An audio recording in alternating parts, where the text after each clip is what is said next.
Hello. Yeah, that's good. All right. Wow. And you can put it off to the side if it's like uncomfortable there. But no, it's all good. Roughly that distance. Wow. Yeah. We're recording all this, so that's good. Wow. Yeah. That's our new intro music. Perfect. So didgeridoo.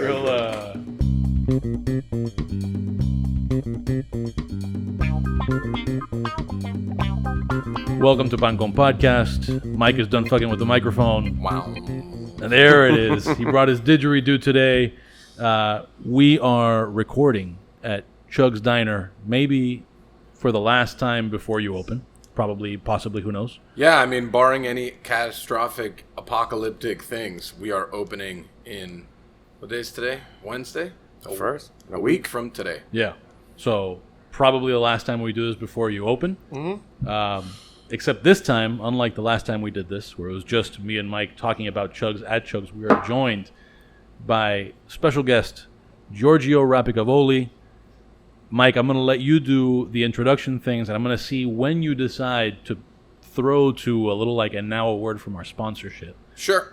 We're going to leave this in your hands. This is dangerous. I know. I know. Thanks for coming on the show, man. Thanks, dude. Happy to be here. This is the first time, and Nick referenced it earlier, someone in full chef coat gear, Yes. straight out of the kitchen to a podcast. Correct. I'm still shocked that people want to be on this podcast ever, but straight from a kitchen to here, that's amazing. Thanks, man. This is huge, man. I'm super excited. This is awesome. I'm stoked to be here. Yeah. It's going to be the best night of your life. Yes. Yeah. Straight out of the Luca kitchen. Yes. Which I would say is probably the restaurant I've frequented the most in the last 3 months. Yes. We have a star next to your name on Open Table. Oh, man. We know who you are. Oh, man. That's sweet. Yeah. Love that. I always try to sneak into the bar. No, we know. Yeah. I know. We know. No, it's great. I have to say that it's definitely some of the best food in that neighborhood. I think there's like two places I would go to in that neighborhood. Yeah. You and Pablo, for Yeah, sure. for sure. And I think it's what that neighborhood needed. I think it's like incredibly delicious. Thanks, man. I mean, and this is, I've said it before, I'm not like a huge pasta person because it puts me right to bed. Mm-hmm. But I've tried all of them and it's just delicious. Thanks, man. Like simple, delicious, good. I think people in that area just didn't really have that. Yeah, it was, I think just like a different approach to Italian cooking. You know, there's so much classic over there. You've got a Bracci and you've got Fratellino. And I just thought, why replicate that? Why you got Zucca, you got Fiola. There's so much Right. of this classic old school Italian maitre d' walking around the restaurant. And we just wanted to make just a good restaurant, that people just felt good at, felt comfortable at, had good cocktails, good wine, doesn't break the bank. Delicious, and it's been really wonderful to have the tools provided to us to run a successful restaurant, and it really kind of proved to us that we can do it. Yeah, I mean, I would say, how long you been open now? 6 months or so. Oh, already? Yeah. Congrats. Yeah, thanks, man. That's maybe 7. But yeah, 6-7 months. Yeah. I would say that there's still, even though it's simple and very approachable, it's still very Giorgio, that there's curveballs and there's things that make it much more interesting than the classic, which is what I really appreciated. I love the carpaccio shaved over. Yeah. I love that. A monster of meat. I know. And it's just just a full plate, but then there's salad underneath. Yeah, it's and great. I hate stingy carpaccio. It's the worst thing in the world, dude. When you go to get a carpaccio and it's 8 slices of meat, it's so infuriating, But so it also the way that it eats. looks gnarly too, which is fun. You know what I mean? It's kind of like carnage, which is what we like. The acidic salad underneath it with some bitterness and the whole thing, it just makes it a Crunchy, very cheesy. cohesive thing. Yeah, dude. Which no one ever thinks about. It's always the mound of small weird salad right in the middle of the 4 pieces of carpaccio that were shaved 2 weeks ago. Yes. It was just what I want to eat. I just think about the carpaccio I want to have, and my whole life I've always just been dude, I want to eat 3 times this plate, and we did it. It's awesome. I eat it for lunch all the time. It's just everything I love. It's crunchy, it's cheesy, it's bitter, it's lemony. Yeah. Really good olive oil, crunchy salt. For sure, though, when you were in menu development, you knew that the little fried potatoes were going to be the jam. Dude, let me tell you about this. I had no intention of doing this. Okay. And 4 days before we opened, my purveyor showed up with these potatoes from Germany. I was try these out, see if you like them. And we're all right, yeah, let's try them. We'll see what happens. And like that day, we were like, oh, this is sick. Let's make this happen. And it's crazy to think of like the dish, right, of Luca. Like everybody thinks of like, let me break the yolk. Yeah. And like we had no intention of ever doing it. Isn't it crazy how that works out? Yeah. So good. You could plan a dish for like, there was just a dish on the Chugs menu that I was planning like forever, and I tried it like 4 different ways, and I fucking hated it every single way. And then just from one day to the next, I just didn't completely change it, but I just like changed it, and I was like, this is delicious. Yeah. In 10 minutes. Yeah, the original plan was to do like a take on carciofi alla Judea, which is like Roman-style artichokes that are like slow cooked in olive oil and then fried, but I wanted to do it with sunchokes. So it's going to be like creamy sunchokes with like crispy sunchokes on top and like a taleggio sauce. And then these came in, I was like, all right, you know what? Fuck this huge ass work of peeling sunchokes. Like, let's be smart. And I also, I never really envisioned that the restaurant was going to be as busy as it is. You know, like I could never like keep up with that prep right now. You know, for sure. We've been blown away by what we can do, and it's like the restaurant's busy, man. That place moves. It moves, and thank God we're not doing the sunchokes. You know. Well, I frequent Graciano's a lot too because I love their empanadas. Yes. So I always walk by because I like to see places like good people doing good business. Yeah. And I love that there's like bad places around you and that they're empty. I don't like, I'm not trying to like ill will on people, but I'm just saying like if you try and you do like good things, like people respond. Yeah. And we got really lucky with our partners, and which are really the landlords. I've met them. Yeah. Super nice guys. Mark and Pep, great dudes. And they like really held off. They got so many offers for like, whatever, dude, restaurants that they didn't want there, and they were just like, they could have taken the lease and filled up their spaces, and instead they held off, and they said like, we want good restaurants that are going to make a difference, and they've been great. I mean, in reality, putting a good restaurant there and showing like the value of the space is worth more to them than just someone that's always gonna like someone that comes in with big money to pay the rent, right? Because it just does nothing but improve their property value, and then now for the next person that goes next to you, because there'll be someone else next to you, they're gonna rent will go up, and it'll improve their property value, and then it attracts other people like you to go there. Absolutely. Because that's what the Gables is really missing. Well, I mean, like Miracle Mile-ish is really missing. Miracle Mile's tough, man. It's Giralda's quaint. It's a block. Yeah. It's easy to walk. What's so cool about Giralda is just that there's no competition, dude.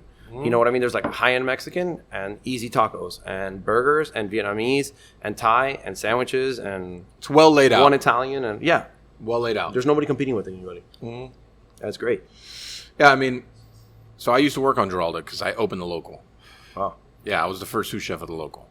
I didn't know that. Yeah, long ago.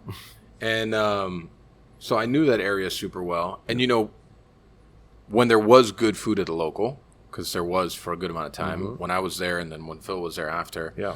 I mean, people went. They drank. Phil was doing awesome stuff.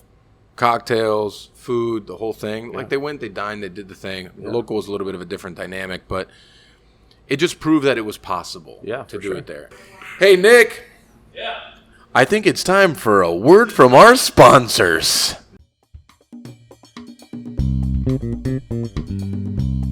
This episode of Pancom Podcast is brought to you by Pancom Podcast, September 22 at Maxwell Brothers Clothing Store, which is a pizzeria brew pub. Get them while they're fucking hot. These things are red fucking hot. At Maxwell Brothers Clothing Store, we are doing a live podcast, meaning we will have an audience.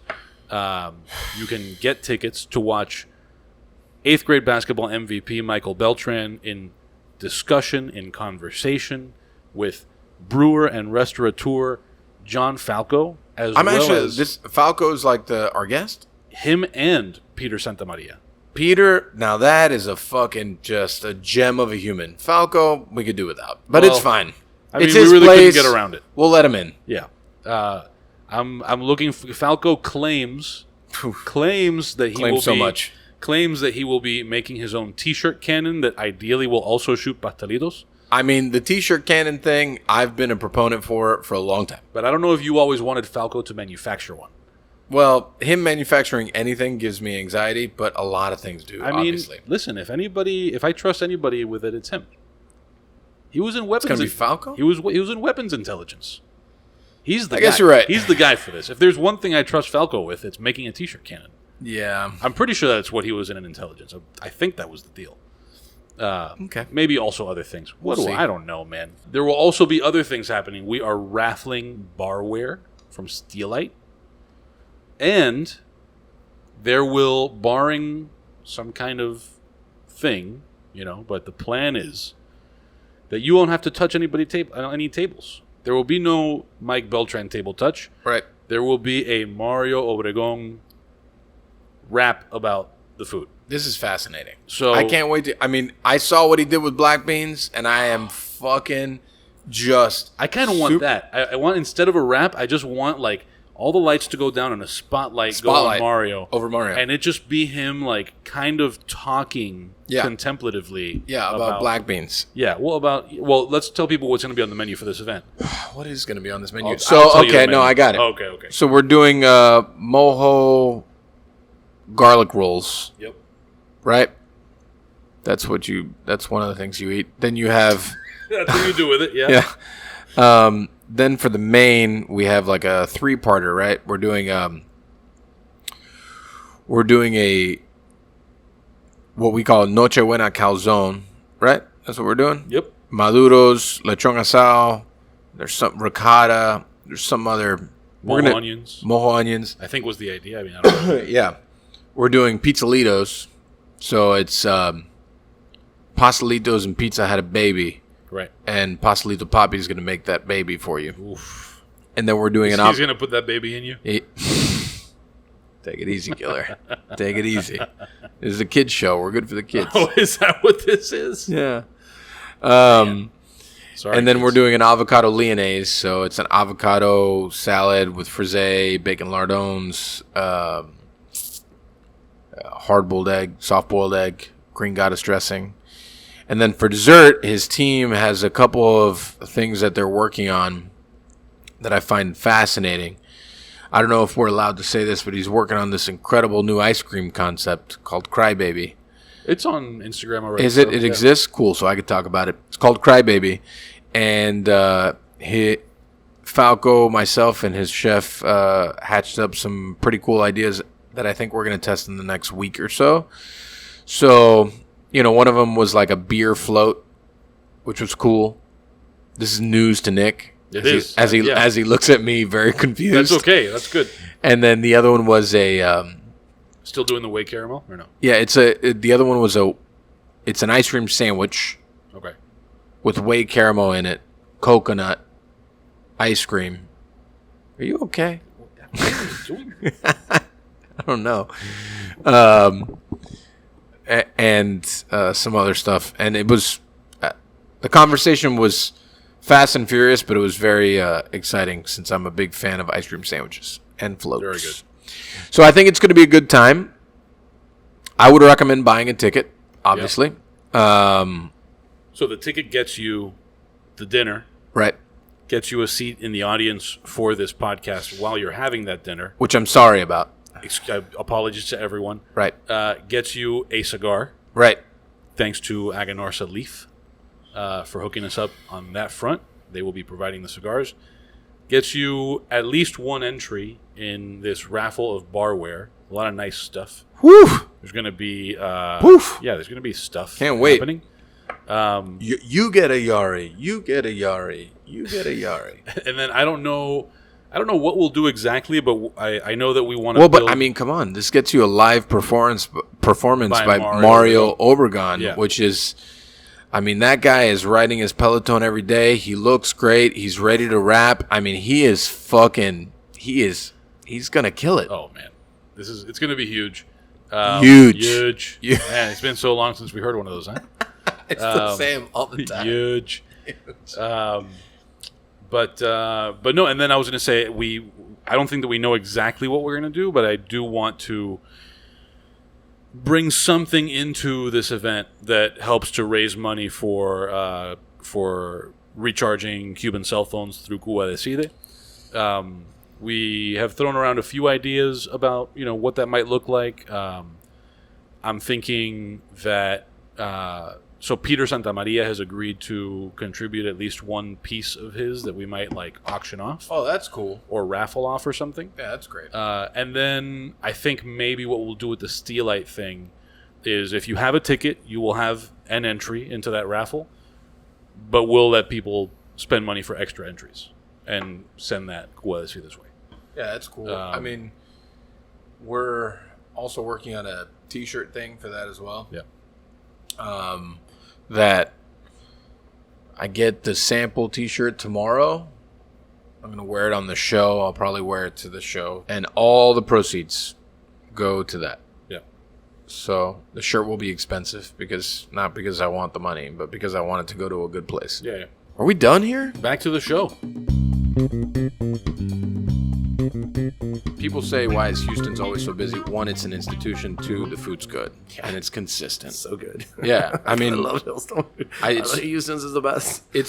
I mean, what is it? The roast wine ribeye too. Well, I'm like a sandwich guy. So there's my god, the French dip, and then the chicken sandwich, which they actually don't have make anymore, which is fucking delicious. But the French dip is perfect, bro. Even the veggie burger was fucking delicious. Great. Yeah. I mean, and it's consistent. The sushi's so good too. I never had the sushi. Oh, sushi's so good, man. They do a roll with like shrimp and toasted coconut. That's like killer. It's awesome, bro. And like honestly, when I have a day off or whatever, and I want to go eat, and I know like, I have the opportunity to go, and every once in a while, like I try other restaurants, and like that homies have. But then like sometimes I'm just like, dude, I just want to go to Hillstone. I just want to go to Houston's, and I want to eat the spinach dip, and hopefully the grilled artichokes are in season, and I want to get my Hawaiian ribeye mid-rare with my loaded baked potato. I want my traditional salad. The tres leches is sick. Oh, it's so good. So good. I mean, it's that kind of thing though. Like every time you go back, it's usually 99% of the time the same way. The same.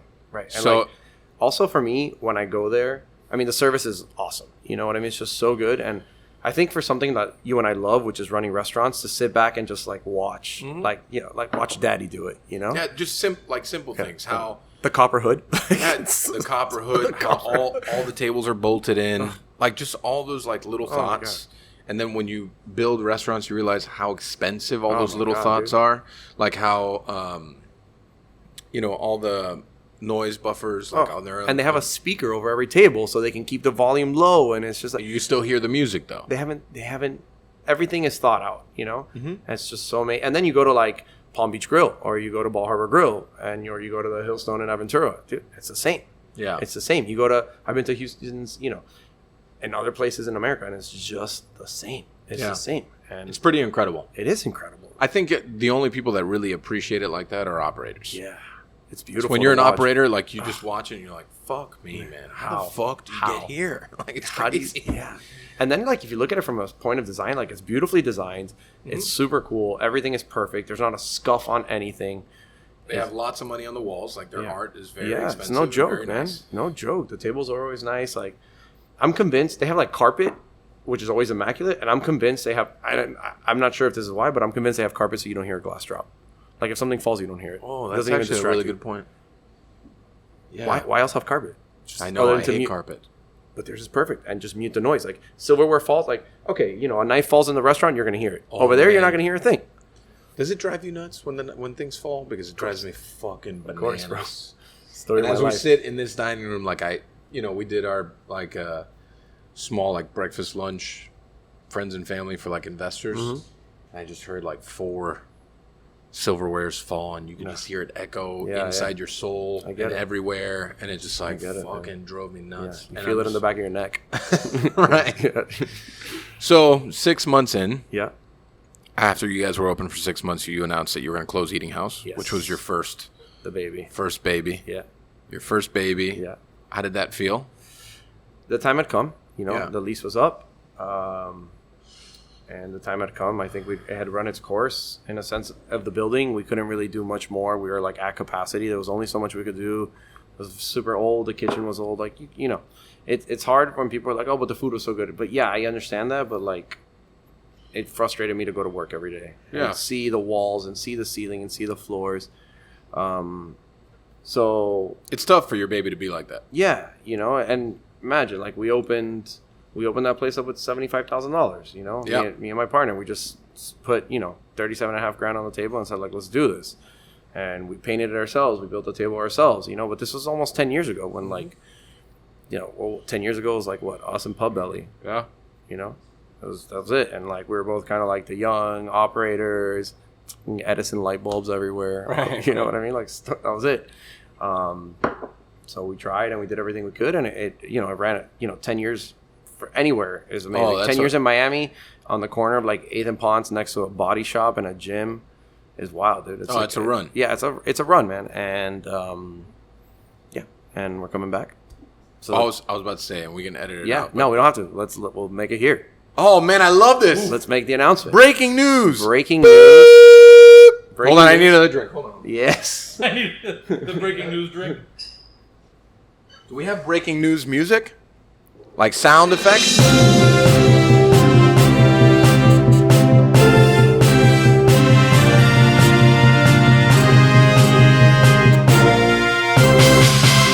No, I just love the fact that we get like all these hits before all these shitty publications that are in Miami. Oh, yeah. I love that. Yeah, and dude. I love that he's as jacked up about it as I am. So when is this airing? Probably at some point after everyone already knows about it. No, I hope not. No. So yeah. Yeah, go ahead. We're Let's not on do a it, schedule, man. but we'll put it out. For sure. No, whenever. It doesn't matter. This is more organic. This is what I like. This is grassroots. Love it. But yeah, dude, we're coming back. We just submitted plans for permits into there. That's when things begin. That's Get when things real. begin. We're gonna be on Giralda, next to Coyo Taco. We'll be about 20 steps away from Luca. I love that move. It's the smartest move ever. It's like you literally have to walk 20 feet to get to your other restaurant. It's gonna be great. I'm very excited about that. Might have learned a little thing from you or not. But yeah, dude, twice as big, private dining room, full bar.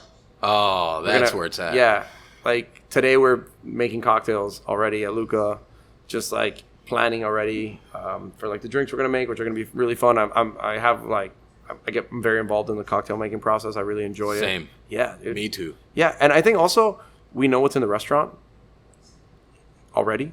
So I think it makes sense for us to be involved in the cocktail program. You know what I mean? Like, Right. I think it makes a lot of sense. And like we know the food, we know what's gonna go with our food. I think we know what people like to drink. You know what I mean? Like, dude, we've been eating and drinking for 30 something years. Like, I think we're pretty well versed in saying we know what people like to eat and drink. And yeah, I'm really excited, man. I'm excited to take a break from the food. I think it was kind of tough, and I think you're going through this now, based on what I see. Is you kind of started with an image and an idea, and then your body changes, your taste changes, and your approach to cooking changes. And I think when even at first, like me and you, whenever we started, it's like, what do I add to this dish? And like obviously now the mentality is like, how can I refine, how can I intensify, and how can I strip away from this, you know?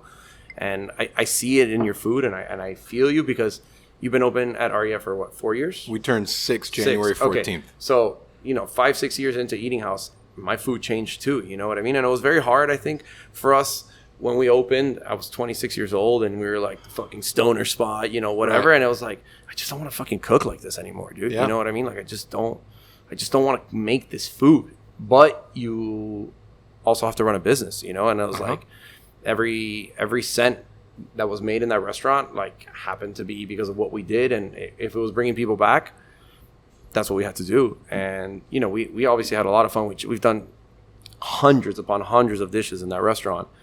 But at the end of the day, people always wanted, like, fucking carbonara or whatever, the Captain Corn. And it's like, yeah, dude, I get it, man. But, dude, like, I really want to be making Captain Corn pancakes for the rest of my life? No. Am I an intelligent businessman, and do I know what people want, and I'm not an idiot? Yes. You know what I mean? So I'm going to do it. But, like, it's also, I think the break is going to allow us to kind of strip away from the restaurant and disassociate ourselves with what Eating House was. And it's like, come back, and, like, maybe there'll be a couple classics, Sure. But then, like, brunch is going to stay fun, right? Like, brunch is a fun time. Like, but it always should be. Yeah, it always should be fun. Like, you're not normally making fried rice, but you make fried rice for brunch. You know what I mean? You have a good time, and you do fun shit. You know what I mean? Because, like, if you think about, like, you do a frita benedict, but then you're making fucking monkfish Wellington at night. You know what I mean? It's two opposite ends of the spectrum. Well, it's like, so, I mean, obviously you're not a new restaurateur, but, like, a lot of people, like, younger in the game, I tell them, at the beginning you need the burrata salad. Right, you need the thing to get the people in to trust you. Yep. Something that's, a crowd pleaser that everyone likes, and then right next to that you do something that's a little more forthcoming, a little more who you are. I mean, you already had pretty much cemented an identity when you first opened, and those kind of things. So like those things, even after a while, when you grow tired of them, people still go back for them. Yeah, for and sure. then there's other items like I wouldn't say we struggle with it at Area. I actually had this conversation with a friend a couple of days ago, it's like the menu has already taken like a form and it's taken like a structure. And I hate structure. I'm like an anti-structure person. Yeah, of course. And like I want to break out from that, but I hope that I'm a smart business person too, and I know what brings them back. Like I remember the day that I was sitting in a room with my partners, and I'm like, I'm going to take the chicken off the menu. And they're like, well, what do you mean? And I'm like, yeah, no, I'm going to take it off the menu. Like, well, and the same thing with the burger. Like we took the burger off the menu, still available. It's just not taking up real estate. Yeah. And they were like, well, we sell this many. I said, we need to change. We need a hardcore change. If we want to change the dynamic of how people view us, then we need to elevate the thing. We still offer a chicken, but it's a different chicken. Right. Same product, same ideology, just delivered differently. Yeah. And, it's not like there was no blowback from it. There was just caution and concern. Yeah. And I'm like, just trust. Go with the flow. Yeah. Trust me on this. Yeah. And all those, and luckily the gamble has paid off. We're viewed a little more fine dining than I wanted to be viewed 6 years ago. We're much more elevated than we were 6 years ago. But that's because, like you said, humans change, right? We're not structured like these big 50-unit restaurateurs. I mean, we own 2 or 3 spots, 4 spots, and we evolve. And we want the food to evolve with us, and it's, Ariad is my baby. Like Eating House is yours, right? And it's one of those things that I wanted to see it grow. And it's tough, like, just to go back to what you mentioned, it's tough to see the space, right? Like, Ariad's planning, like, a large-scale remodel. Wow. My lease there is incredible. I never want to leave. I love that it's small. I love that I can control it. It's big enough, but small enough. Yeah. That we can elevate the food and still big enough to make money off. Yeah, for sure. So it's, like, good both sides of the coin. So we're going to drop a huge reinvestment into it. And it's incredibly scary for me. Because I'm like the kind of person, I don't like to ever be closed. I like to stay open all the time. Big community person. We've gained such great traction. People like going there, et cetera, et cetera. But we need to grow. And if we want to be like, in my mind, a Michelin caliber restaurant, the restaurant needs to be that too. For sure. So, yeah, I totally get it. And I just like to do it one more time. Let's mention that breaking news on Pancom Podcast, Eating House is reopening on Giralda, 20 feet away from Luca. Yeah. And the story breaks here first on Pancom Podcast. Breaks here first. I love that. Organically, man. I love that. Yeah, dude. Yeah, we're stoked, man. I'm so excited and just getting involved in the design process. And I think what I always wanted, like, Eating House to look like, but I could never really afford to make it look like that. Yes. Which is, like, so bare. And, I when I was describing, like, with the architectural team and everybody in the design team, I was like, I don't want any Instagrammable moments. Love that. I love that so much. Yeah, like, that's so good. Yeah, dude. No fucking, like, floral wallpapers. No, but it could no be neon. You know what I mean? Like, but nothing it could be hanging. Organically. Yeah. You don't want to get one of those signs like, feed me pasta and tell me I'm sexy or whatever exactly. the fuck. Exactly. But organically Instagrammable, right? Like, cool. Like Brittany, which is sitting 10 feet away from here. Like when we did a lot of like study for the space that we're sitting in and how to make it clean, modern, but a little sexy and but timeless. Exactly. Yeah. And that in and of itself is something that people can take a photo of and still love. Beautiful. I agree. And it's like you don't need to be over the top. You don't need to do anything outlandish. You don't need to try to be somebody else. And you don't need to be people-pleasing. You just need to be a space that is, in and of itself, a beautiful space. For sure. And those, like, small touches like the countertop, the stools that are fixed into the floor, like, sick. Just all that stuff that's, like, clean and simple is still beautiful at the same time. For sure. And it's like people lose sight of that, man. Like, they lose sight of that. Like sparklers and seafood towers. Like, we need to stop that. Yeah. We need to stop shit like that, man. Please. Yeah, it's just, and it's crazy to me because if the food is good enough, they will come back. For sure. And if you treat them right, they will come back. For sure. And it's just, it's really one of those things that I love to hear that. I really do. It's like, so you mentioned something that really kind of hit me, which was, brunch can stay fun, and brunch stays fun because people have fun at brunch. Yeah. Like, we don't need to be pretentious at brunch. We don't need to try to be something else at brunch. But you still do your thing at dinner. Yeah. I have a great team at Ariad.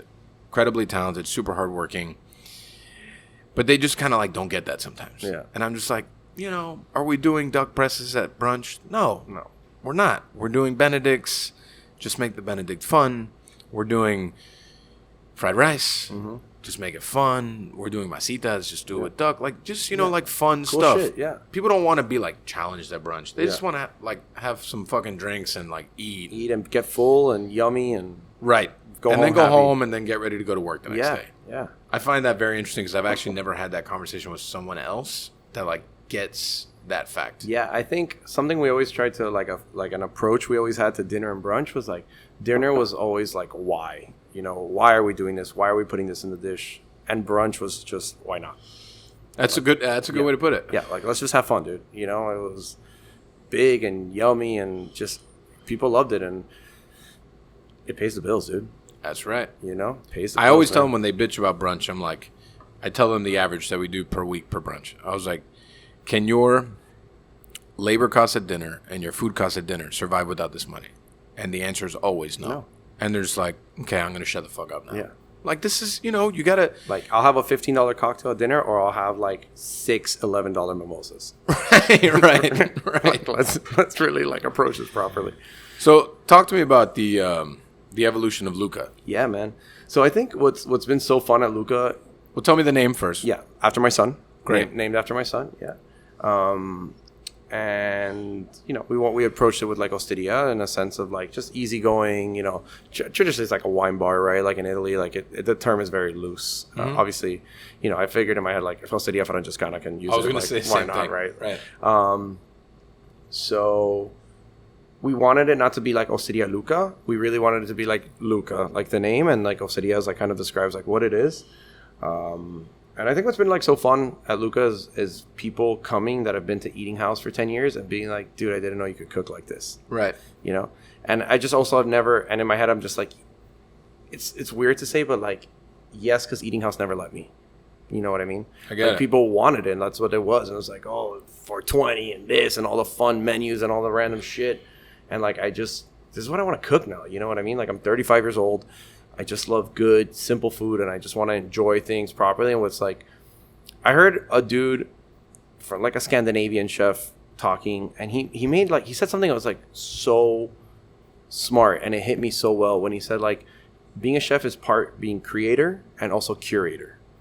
And Sure. I never thought of it like that. And like, Luca has allowed me to be like, dude, like, just let me source like the best stracciatella, the best breads, awesome olive oils, make pasta and like put it on a plate. And like, and what I tell the guys at work all the time, and the chefs and the cook, it's just like, there's nothing to hide behind here. Mm-hmm. There's no finickiness. There's no, cool crunchy shards of meringue to hide shit. You know what I Right. mean? Like, it's bare bones.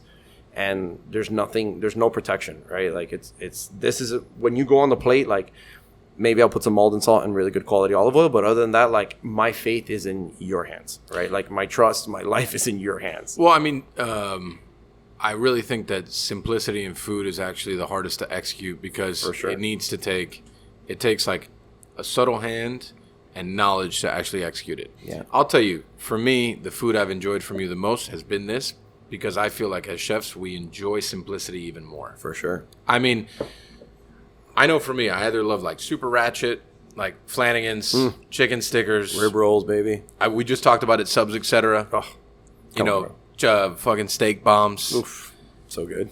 Or like when you do finesse food like that, simple, delicious, just like you could tell that there's a lot of care here if you really know what you're talking about. Yeah. You know? I feel like, and I just really feel like all the chefs and the food that I'm like super into right now is just like bare and Yeah. strip. Like, I don't know. I'm assuming based on what I see you doing that like you're a fan of Josh Skeens Yes. and you love what he's doing at Angler. Yes. And you just wish you could open that restaurant. Yeah. I think about it every day of my life. Yeah. It's just like, dude, you fucking did it, bro. Yeah. Like, you figured it out. You're sourcing the best shit. You're using the best fucking grill. You're barely kissing it on coal, and you're making the dopest food that like is blowing our minds across the country. Yeah, I mean, I often find inspiration for me always leads from other countries. Yeah. More often, like there's a guy named Ron McKinley in Toronto. Mm-hmm.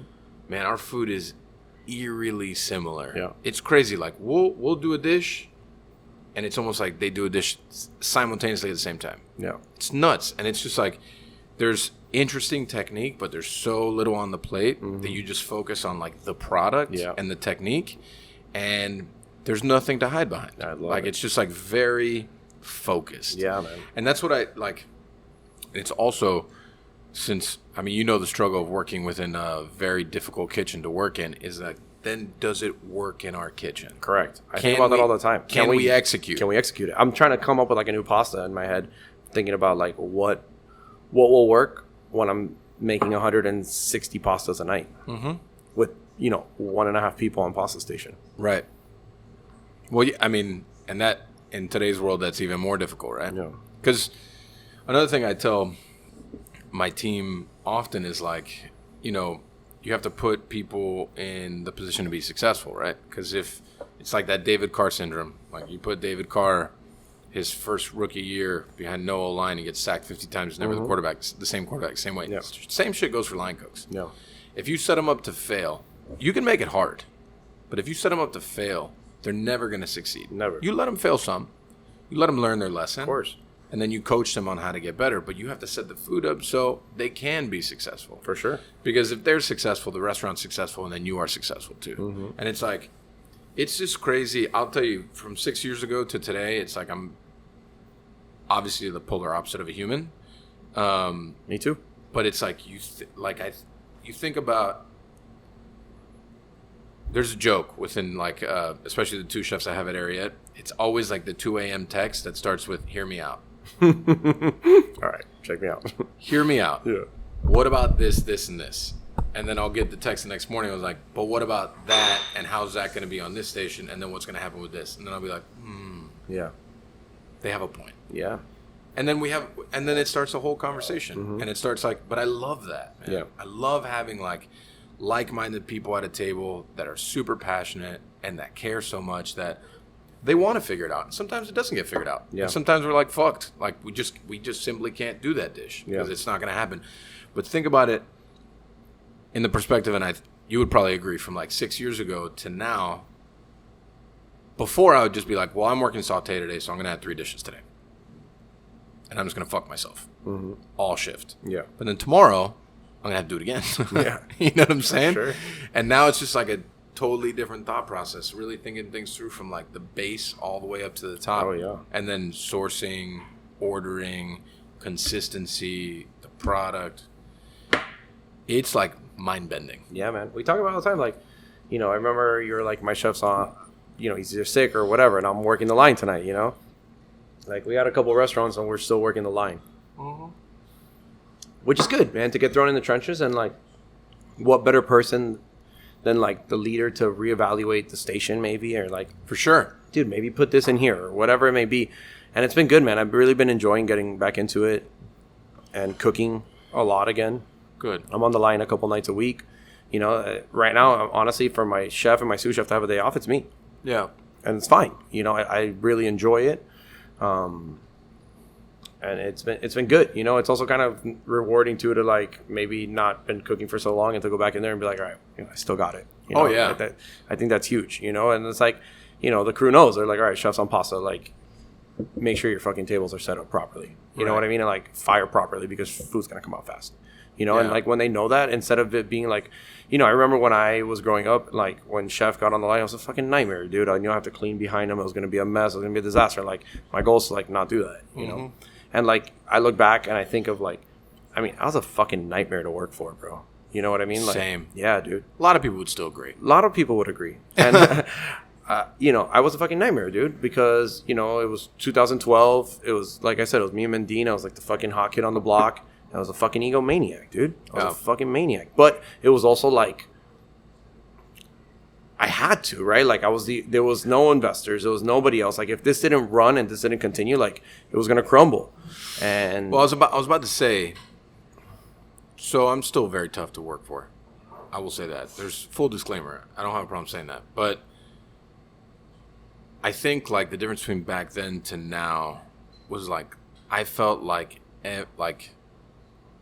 the balance of life was on every grain of salt, was on every saute pan, Yep. was on every service, was sure. on every little thing. And that pressure really will eat at somebody. For sure. I mean, the first 3 years of area, 2.5 years, 3 years was like, man, such a mental fuck, you know. And I'm sure you felt it too, and so sure. many people in our position have felt it too. Like, I'll reference Pablo again because he's right down the street from you. But you know, we talk a lot. I mean, this is like the first time he's doing it like totally full bore on his own, and like I feel him. I understand it so well. Like the things that he says, like I've been there. I understand you. Like whatever you need, I'm here.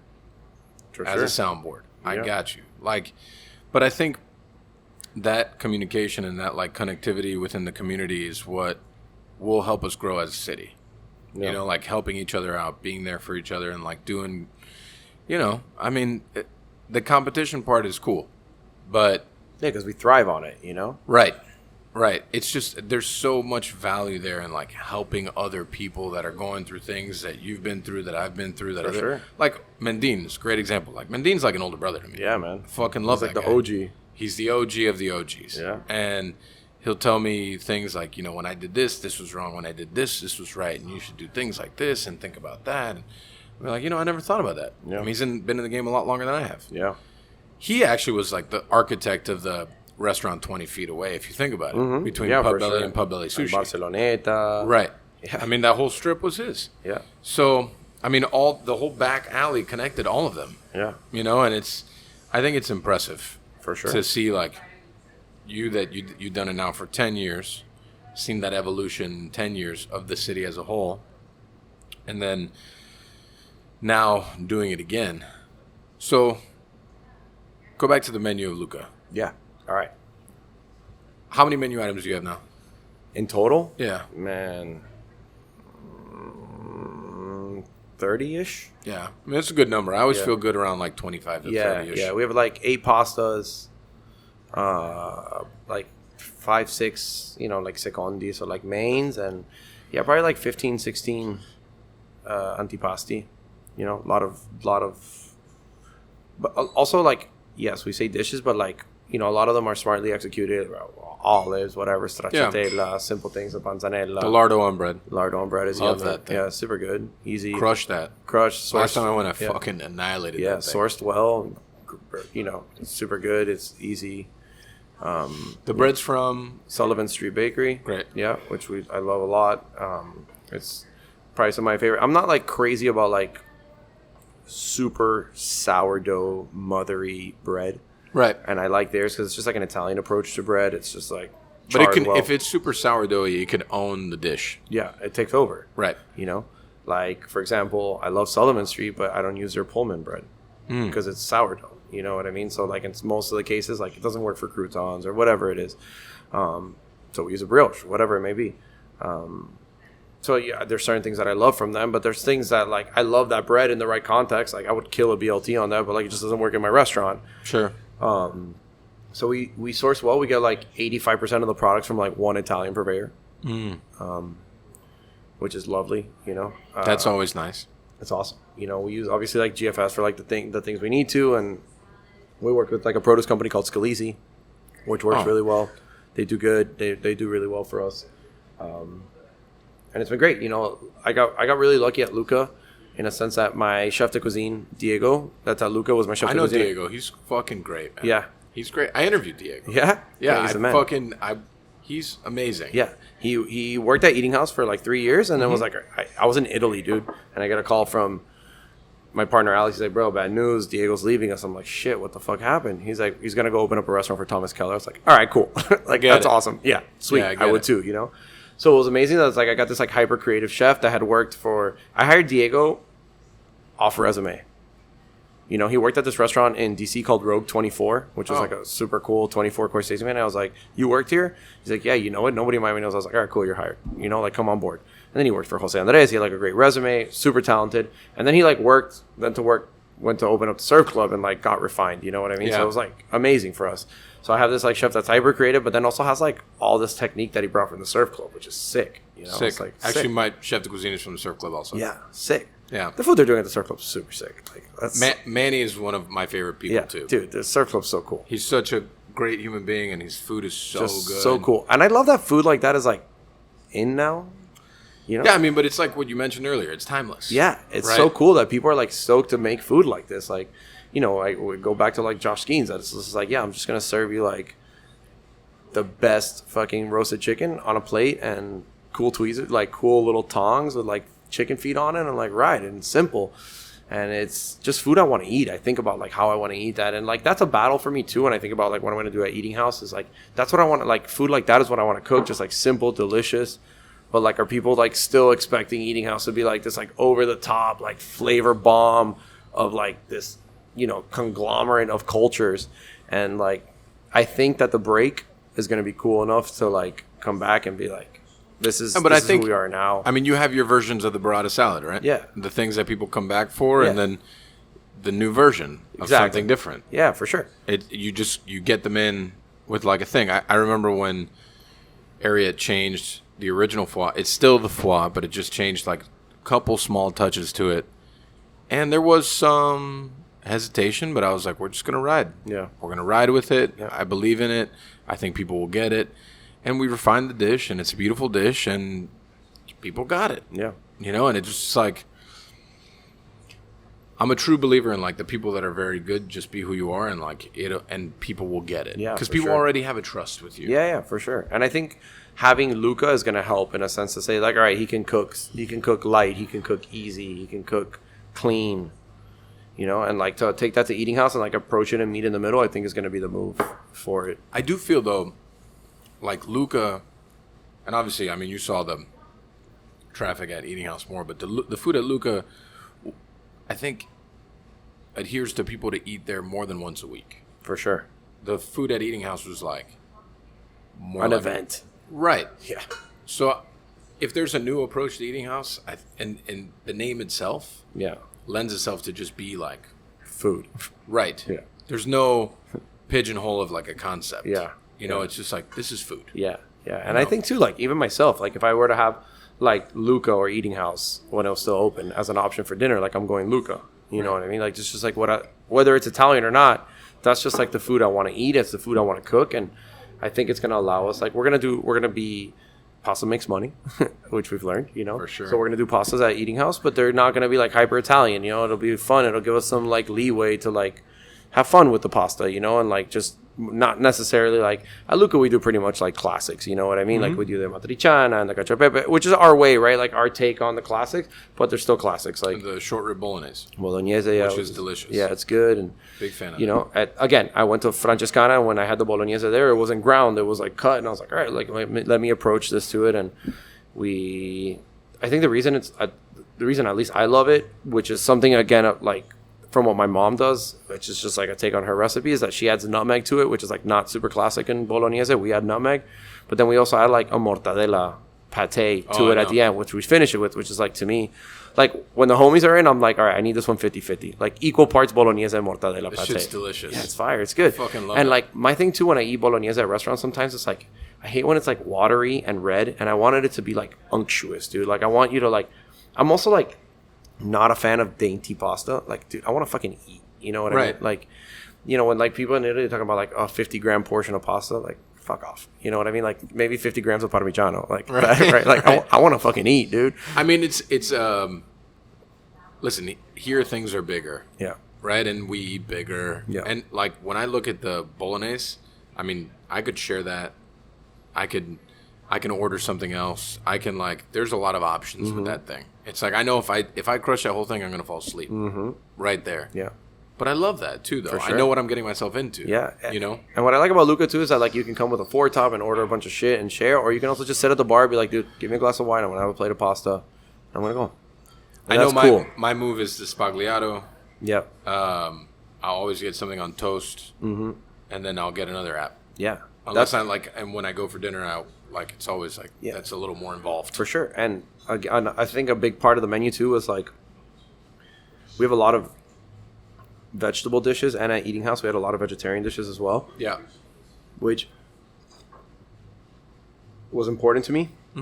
Number one, I enjoy it. I enjoy cooking vegetables, and it's not like, and the sake of saying like, but I just find it insane sometimes when you go to a restaurant and there's just like one vegetable appetizer and one vegetable entree. Like, that sucks, dude. Like, you can come to Luca and you can eat a full meal and not have meat, whether you're a vegetarian or not. You know, Right. and that's something important to me. You know, we have so many. We make like andouille, but out of tomatoes. I know I've had it. Yeah, it's yummy. It's, you know, but then there's like fun things in there too. Like we have Japanese miso paste to add like the funk to it. Like, Ooh, I like that. yeah, and then you know, the mushrooms and the carrots, and we have tons of vegetarian options. Like, and that was something super important to me because also in Italy, like, you're eating tons of vegetables, right? Like, it's seasonal. You eat them. It's bomb. Like, dude, last time I was in Italy, I was in February, and I must have had artichokes in every single city I was in. You know, it was 3 weeks. Artichokes are awesome. You're going to eat them every single day of your life. Awesome. No problem. So that was something big to us, you know, and, like, to be able to, like, whether you have a dietary restriction or not, or, like, if you're vegan, awesome. Like, you know, we used to do the pomodoro with, like, we would finish it with, like, Parmigiano and cheese, and I thought to myself, like, why? You know what I mean? Like, do we need to add this? Like, how? And instead, like, now, what we do is, like, a process, right? Like, so you make the pomodoro, you have the pasta water while it's boiling, you emulsify, like, finishing oil just so it goes through, and, like, it just ended up being a lighter, better dish. And I like that, you know what I mean? Like, we have something for everybody. Like, if you want meat, you can have meat. You want to have a pasta with shrimp, you can have a pasta with shrimp. You want to have a fucking, you know, pound and a half ossobuco for dinner, awesome. You want to have something light like That scallops, thing's a great. situation. Yeah, dude. I've never had it, but I've seen it. It's at big. other tables. Yeah, it's yummy, bro. It's super delicious, braised super well. Risotto's like done properly, you know, with real saffron, you know, delicious, done well. You know, we save the rinds from the parm, we make the stock for the parm. It's like the full shebang, you know. It's really delicious.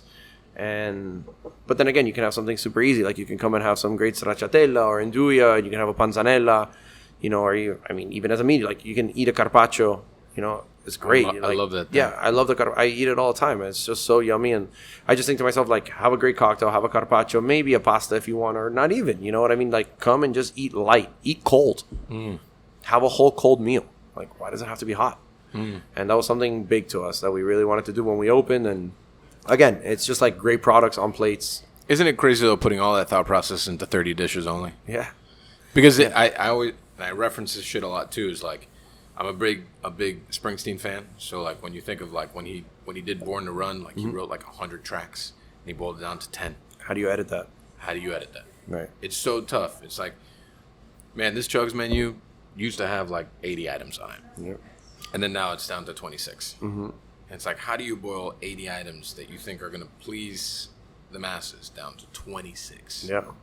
It's a lot of thought process into that. And it goes more into like, what can your kitchen handle? Correct. What can your kitchen do consistently? And people will never understand that. Yeah.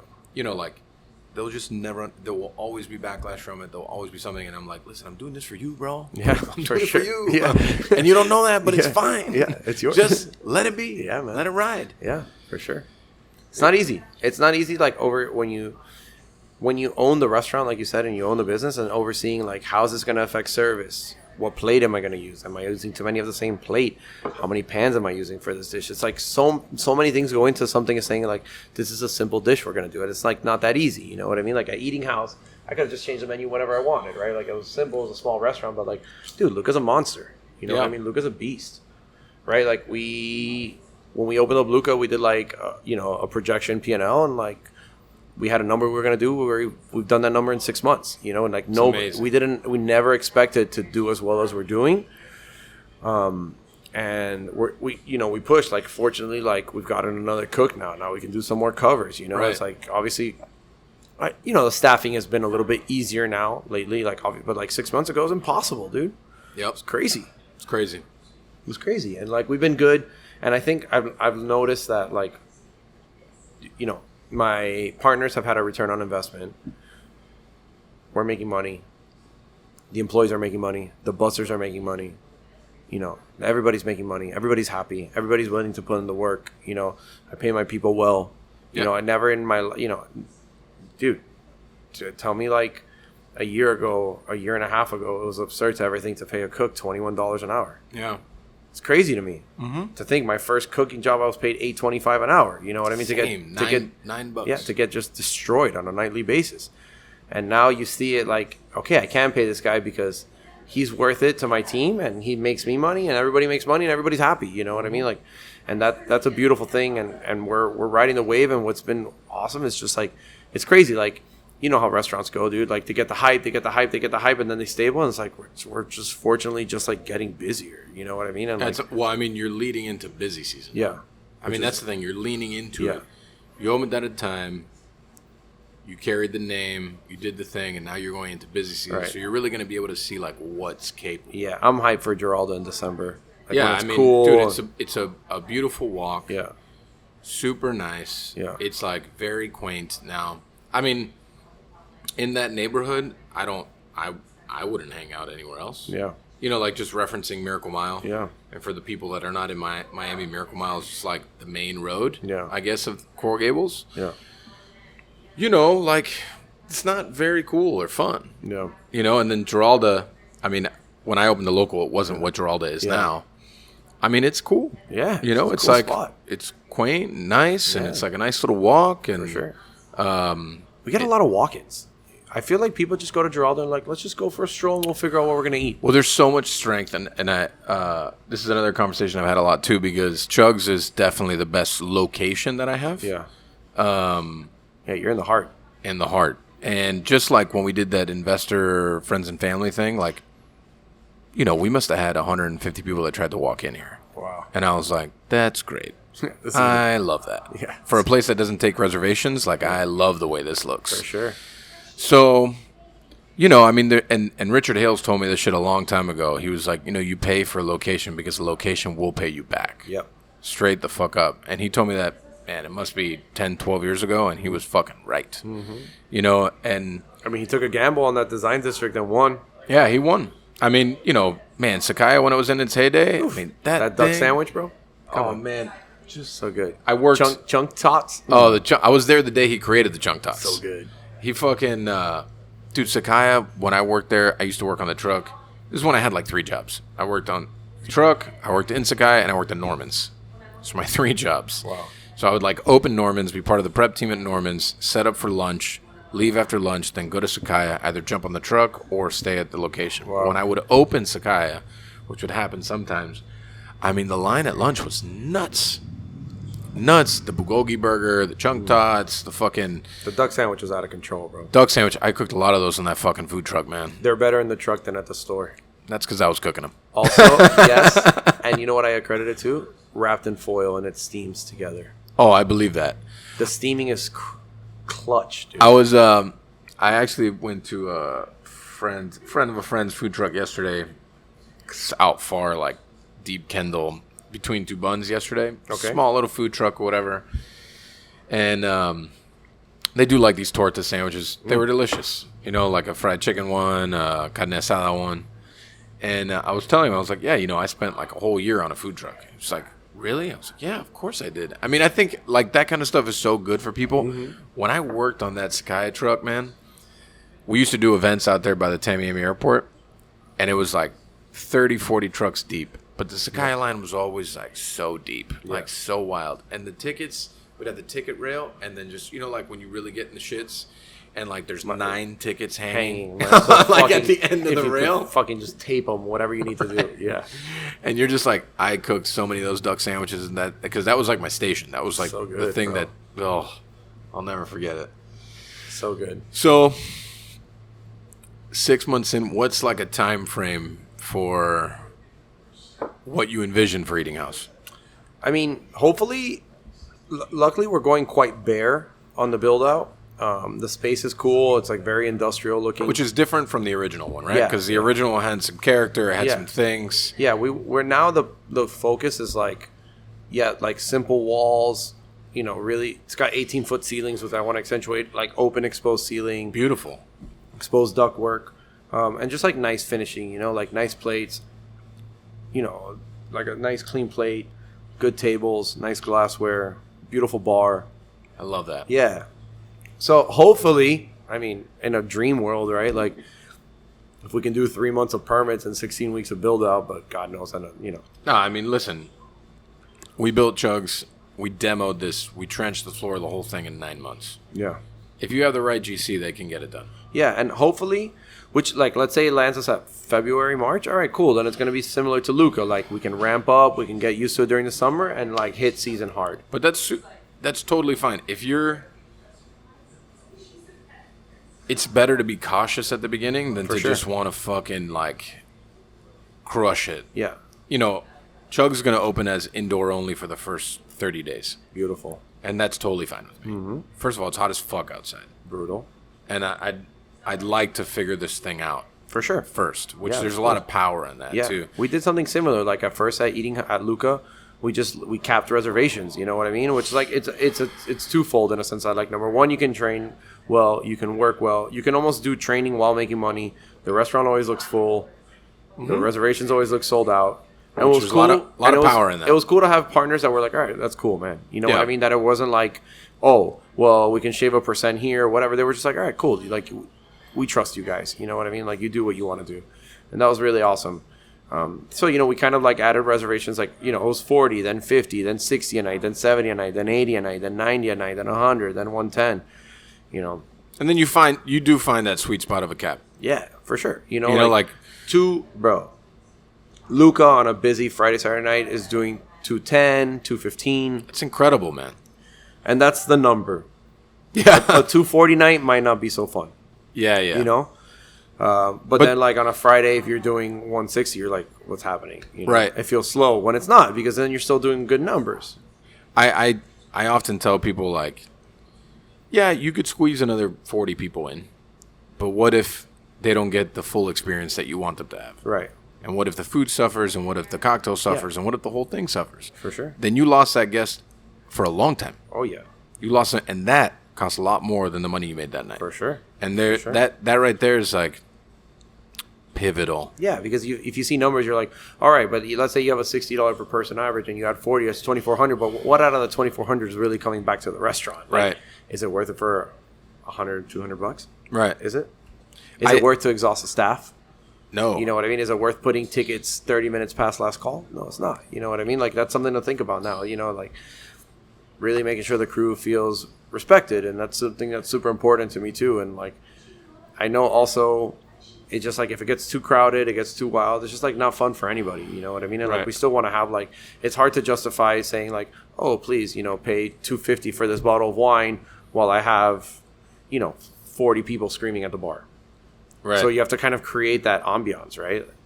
And it's kind of like Luca has like, what's cool about Luca, I think, is that it's like, it's a beautiful restaurant. It's clean. It's simple.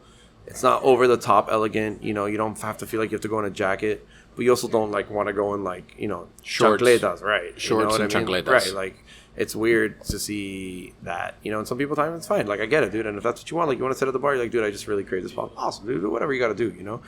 But it's finding that like ambiance of like what's the right number to create so people aren't waiting. Mm-hmm. You know what I mean? Like, the restaurant's small, so if like a table is sitting 20 minutes longer than it needs to, where are the people waiting? You know what I mean? Like, and if the bar's full, there's no room at the bar, and it's like, yeah, you get it, man. You're there. I mean, I get it. I find it fascinating how many people don't get it, right? And it's so much goes into that guest experience thing, and like how much that really weighs in like the long-term visibility of it, and like how it goes long-term. There's a lot into that. And you know, I would say 6 years ago I definitely didn't think that way, right? Again, like every morsel I felt like of my soul felt like on every grain of salt, everything was like the whole world is weighing on that. And it's hard to pull back from that. And I think that only comes from experience. Mm-hmm. It only comes from time. It only comes from, like, understanding. For sure. Because, you know, at least for me personally, like, I came from a place that, like, you know, we never really had money, you know? So it was like, you know, this is a hard gamble, and you gambled everything on it. So, like, money is great. I also still think that fear element is important for me. In making sure that the people who run the restaurants understand that we can never kind of like be laid back. For You understand what I'm saying? Like, you still have to push the envelope, but just push it within the confines that we've created. Right. You know, like, never be okay with a slow night. Never be okay with an okay night. Never be okay with, you know, glassware that hasn't been polished right. No complacency. Right. And, you know, it's really, that's our role, right? Yeah. Like, now, I think in the position that we're in, like, that's our role. It's like to making sure that we always set the bar, and then when we set it, after time passes to keep pushing it. Yeah, And to keep pushing it. And I don't know, I find myself there a lot. for sure. You know, and it's an interesting place to be in because I'm just used to being like the grill cook. Yeah, But now, you know, times change. for sure. I mean, listen, and I'm still very much like detail oriented. You know, like today is a perfect example. Like one roll up was like not perfect, and all right, well, let's redo the entire restaurant. You know, Oh, I love that. yeah, you know, I love that. yeah. Yeah, I mean, Why isn't every sugar packet in the exact same direction? oh, man. You know, why do I see the front of the Splenda and the back of the Splenda? Everything should be immaculate. Like this is how it should be every single time. Why Right. is this roll up facing to the left? Why is this facing to the right? Why is there a peak on this one? Why isn't there a peak on this one? You know, it's like. But the more you do that, the more they know that you're Yeah. not fucking around. Yeah, and today at 6:00, it was pouring still. Like there wasn't a guest in yet, and at 6:30 the restaurant was big. And I said, all right, perfect. All right, we're gonna redo every single roll up in this restaurant. Yeah. And there was 8 front of the house staff just doing roll ups at 6:00. I was like, all right, well, be ready. If a guest walks in, this place better be perfect. Yeah, once or twice a week, I'll just like right at 5, which I know they're ending pre-shift, just because I've been like very inundated in opening this. I'll just text my chefs from Ariette, be like, I want to see this dish in the window, this dish in the window, and this dish in the window in 15 minutes.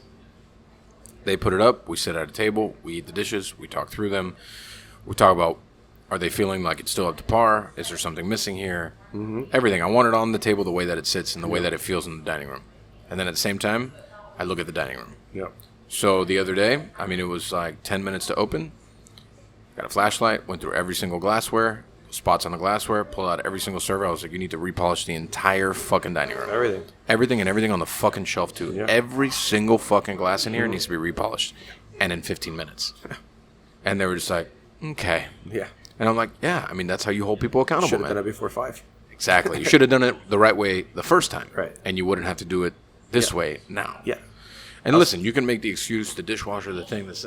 It's your station. Yeah, dude, for sure. It's your station. Yeah. This is your fault. Yeah. Your salt's wet, that's your station. For sure. Your olive oil is not full, your station. Yeah, it's the same thing with the glassware. Yeah. It's still, at the end of the day, it's like, it's weird to take it personally, but you still kind of do. I absolutely 100% take it super personal. we should. I'll never lose that, bro. I'll never lose it. Never. Never, Like, man. I still take I'm just everything like, personally. Like, are you fucking with me? yeah. That's always my, like, are you fucking with Yeah. me? Like, do you think I'm an asshole? Yeah. And this is what I mean, like, they're really not, but they are. Yeah. They don't realize it. They don't realize They it. don't realize that, like, it's like our livelihood. You know what I mean? Like, it's our name, man. Right. It's something so simple to think, like, a stain on the glass is nothing, but, like, I'd be mortified if there was, like, a lipstick stain on your wine glass. You know what I mean? Like, it would kill me. Luckily, it hasn't happened yet, but, like, it would mortify me. And now there's so much more by adding, like, a cocktail program. You know what yeah. I mean? Like, that's crazy to think, like, it's something so simple. The other day I was, like, looking, I was, like, a couple of, like, the pour spouts were, like churning, and I was like, dude, order a whole brand new set. No, but with this, I'm like, doesn't matter. I don't care. I don't want to see rust. I don't want to see anything. You know what I mean? Like, it has to be flawless. Put everything in a container. You know, why? Like, I also, like, something I learned from, like, 6 years ago to now. Man, 6 years ago to now, like, I would just be like, no, this table works. Like, that's fine. This little wobble, the thing. Yeah. We'll make that work. I'm the same way now. Yeah. Just order a whole new thing. yeah.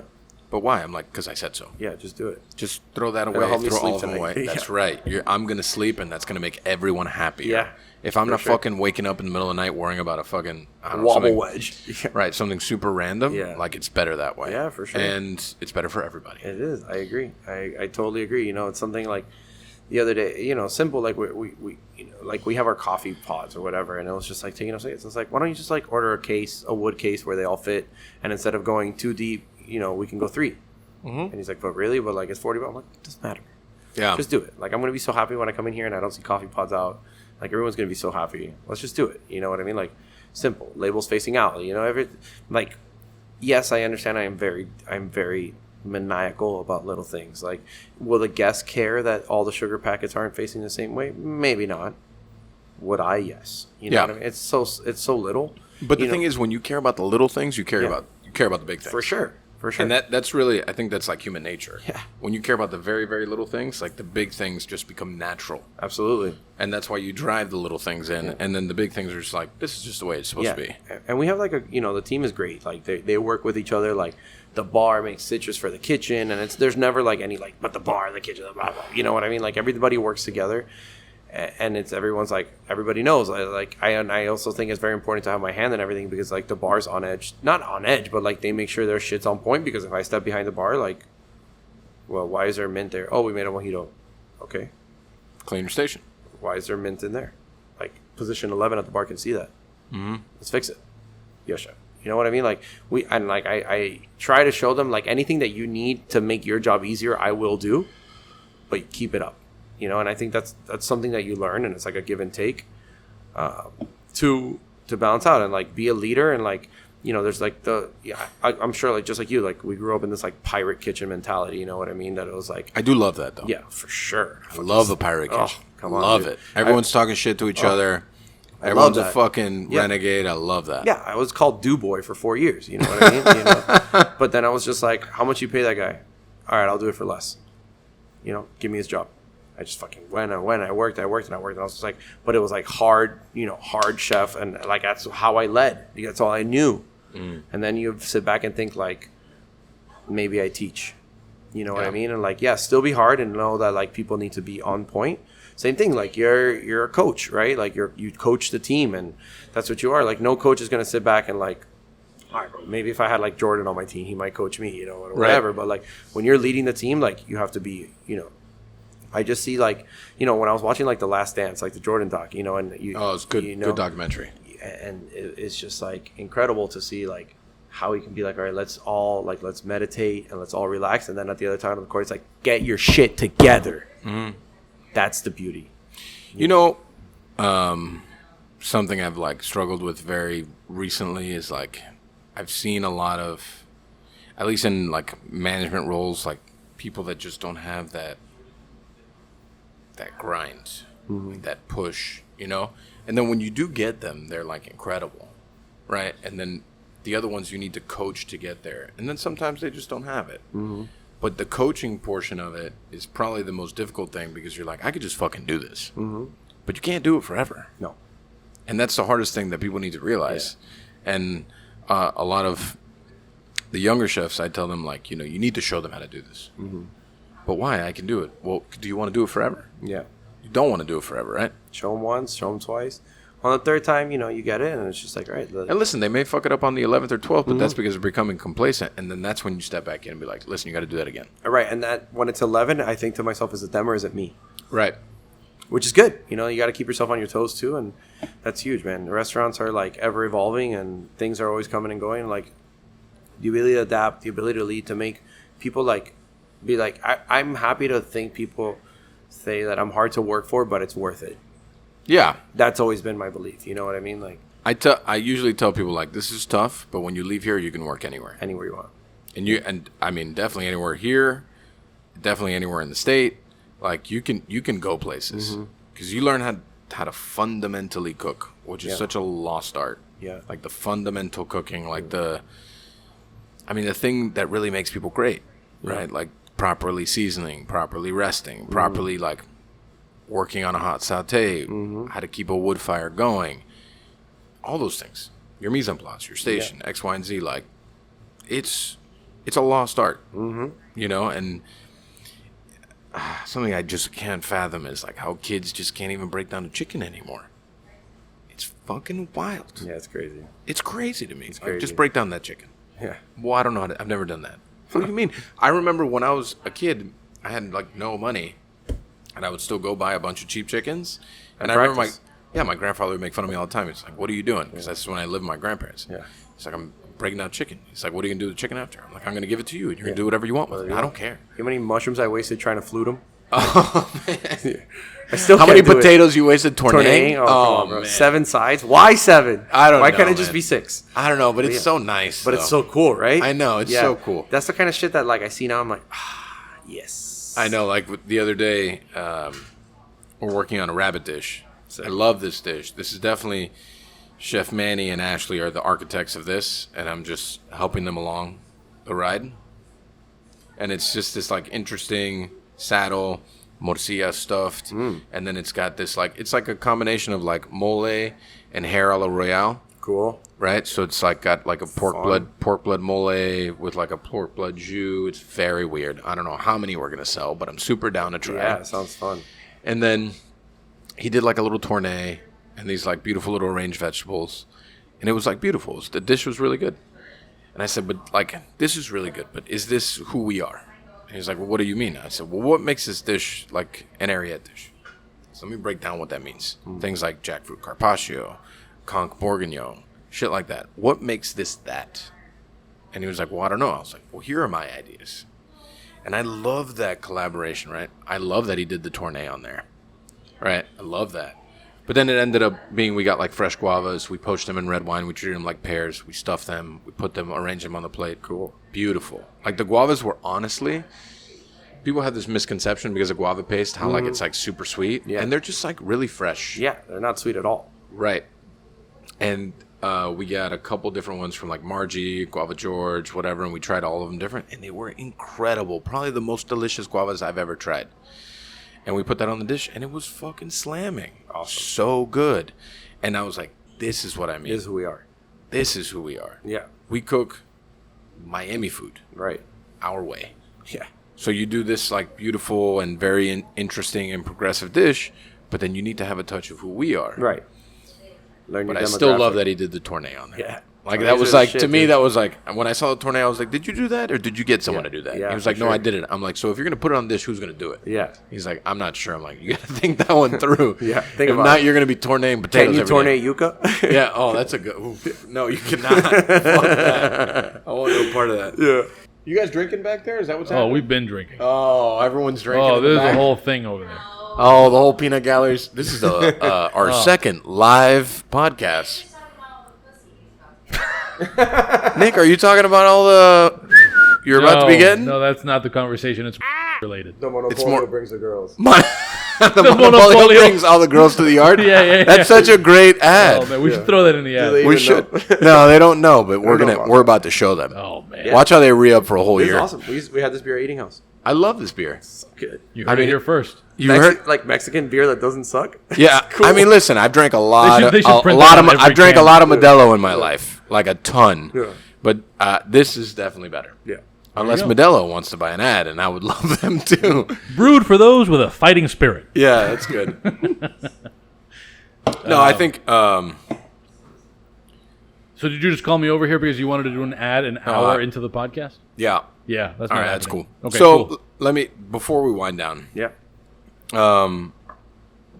Since I mean, a decade span is a lot. Yeah. What do you surmise from, I think, what you've seen from the city as a whole over the last decade? I think that we have a very educated consumer now.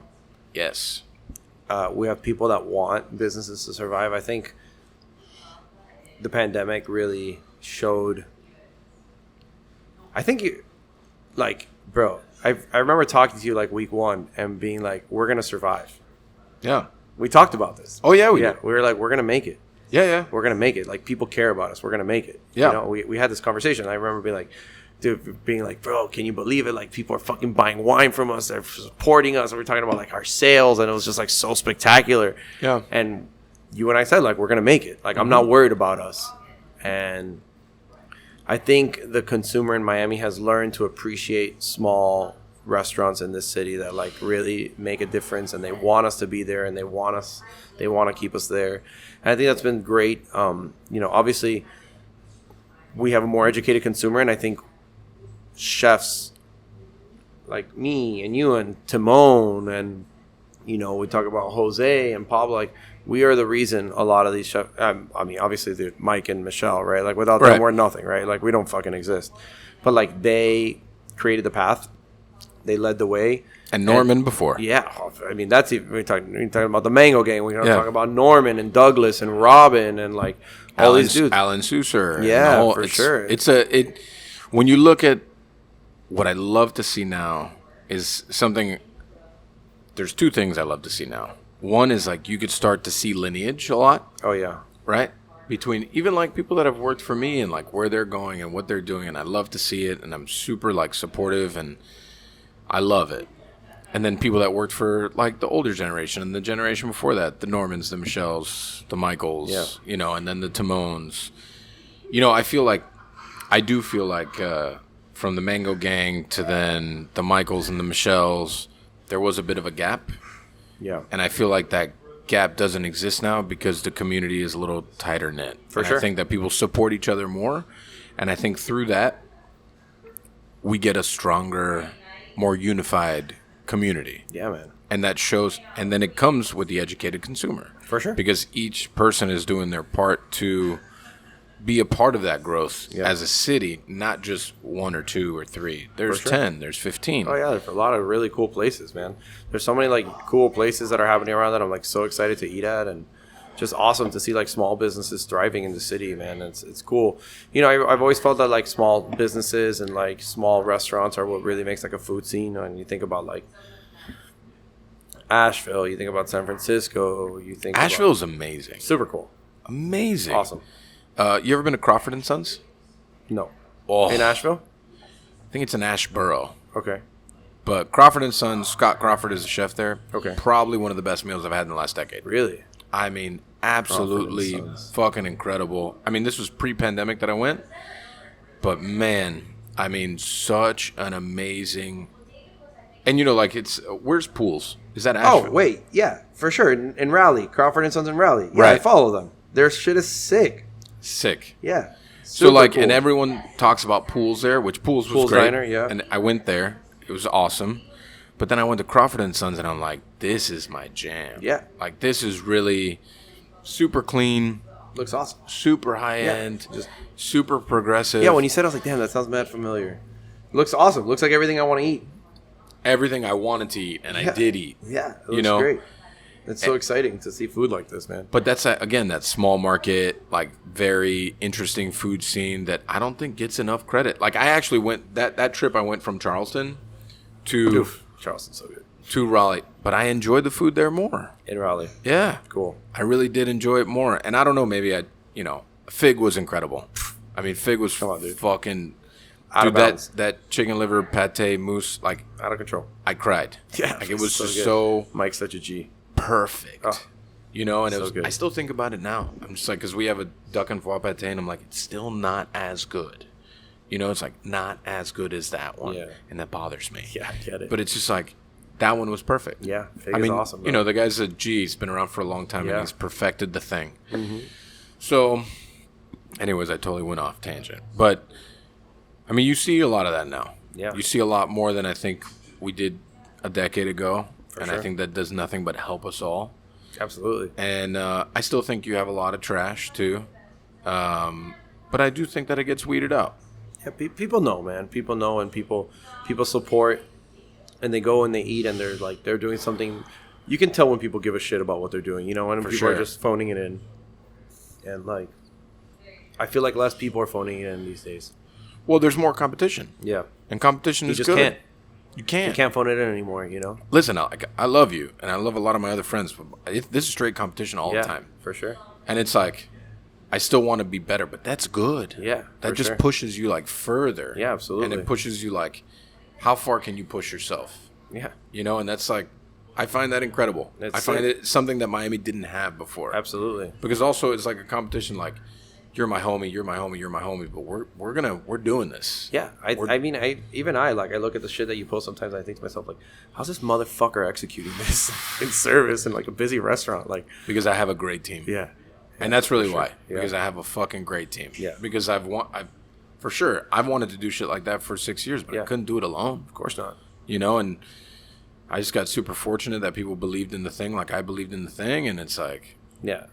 it's hard to do that. Yeah, it's cool. Like the last year of the shit you've been doing is fucking cool, and I think and maybe I see it like from my space because like I mean I'm let's say 4 years older than you in this role, right? And I get sure. it, but like I see what you did with like the Versos Sencillos, and I see Oh, I how love that. what you did there led to being like, all right, we can push it for one day, but how can I get this every day? Yeah. You know, and I can see it. You know what I mean? Like maybe other people don't, but like I can totally I know where you are in your career, and like I know where you are in your head, and I was there, dude. You know what I mean? And like, you know, it happened to me where I traveled and like I went to fucking Copenhagen, and I came back and I'm like, what the fuck am I doing serving this bullshit, dude? Right. You know, you go eat a fucking relay and your mind is fucking blown. You know what I mean? You eat at a Moss and you go to fucking Noma and you're just like, what the fuck, bro? Your eye, you get like a mental reset, you know, and like I can just see where you had a reset. Yeah, you know, for sure. I mean, I had a life reset. Yeah, for sure. Because I knew like like we share a common friend in Deandra. Yeah, and I think, call me crazy, but I want to say a lot of your food changed when you lost a lot of weight. For sure. No, that's a fact. I mean, I changed. Your palate changes. Well, you know, like I think when I went through that kind of like life change, I mean, it was a drastic life change. I didn't drink for 2 years. I didn't have sugar for 2 years. I quit smoking. It was a lot, you know, and then I saw what lacked in other parts of my life. And I thought also, I was like, I need to be better for my food to be better, for my restaurant to be better. For sure. And all of that changed for me. And then I saw what I was really capable of. And then even personally, like being a better coach, being a better person, for sure. You know, so many parts of that, like it was astronomical, right? Yeah. And you are the only person that can push yourself. For sure. Other people can like coach you to be better, but you essentially you will drive yourself. Yeah. And I don't know what end goals are for me. I have no idea, but I know that I really wanted the city and our food to stop being fucked with from other people, from other places, and be like, man, like who else is gonna do it if you don't try to do it yourself? And it's like, listen, I love the surf club. We just mentioned them before. Yeah. But like, they're not the only game in town that could do this kind of shit. Right. So why not just do it our fucking way? Right. Our way. Yeah, our way, the way that we want to do it, Right. our vision of food, our thing. You know, obviously I have mad respect for Thomas Keller and especially Manny, and like, but we can do it too, for sure. And it's like and homegrown, right? And it's like one of those things for me that it just became such like a point, and it was like you know, there was a drive that could drive you a little mad if you don't know how to control Absolutely. it. But the restaurant had to change with it, Yeah. and you know, like Brittany, that's here, adding. Because I didn't know shit about service, man. 6 years ago, I had no fucking clue what I was doing. Adding that, because those are really the people that drive the food when it comes from a sales perspective of just like being with a guest and what does a guest want to eat? What kind of experience do they want to have? And then can we provide that experience? And how are we going to articulate that experience to them? It just opened my mind, you know, to something that I just didn't think about before. Yeah. So, and then it's also like getting the proper people in place to help me get there. For and sure. I'm blessed every day for it. But, you know, the food changed a lot also because I stopped giving a fuck about what everyone else wanted us to do. I stopped giving a fuck. Yeah. I did not care. Like, we were going to do this and we were going to do it our way. And it was a gamble. But, I mean, luckily, if it's good, it's good. Yeah, for sure. You know, and it works. So, I don't know, like, I love the food that we're doing now, and we're going to continue to evolve, and I'm going to continue to push them, and we're going to continue to push the envelope, and we're going to see how far we really can go, because I really do feel like what you mentioned, the educated consumer, the community being where it's at, like, we're primed for it, man. Yeah, dude, now's the time. We're fucking primed for it. So, I don't know, I feel pretty confident in the future of the city as a whole. Hell yeah. Super City's confident. fucking awesome, dude. Awesome. City's awesome, bro. Fucking love this place, man. I really feel like the people that don't like it here just can't survive here. Yeah, bro. And like, there aren't too many of us like born and bred like Miami. man. You know, born and bred here. You know, like know what it takes. Know the city. We just The know people. the people, the city. Like, we Right. get it. You know, and yeah, man, the city's the best, dude. City's the best. So, I guess what's next would be like opening eating house. Opening eating house, and maybe traveling a little bit. Go see what's going on. Go to Angler. Yeah, go to Still, Angler. my sister, she said I was just like fucking bonkers, dude. I haven't traveled a ton, but I did like I went through like a hard 9 months of work. You know, Yeah.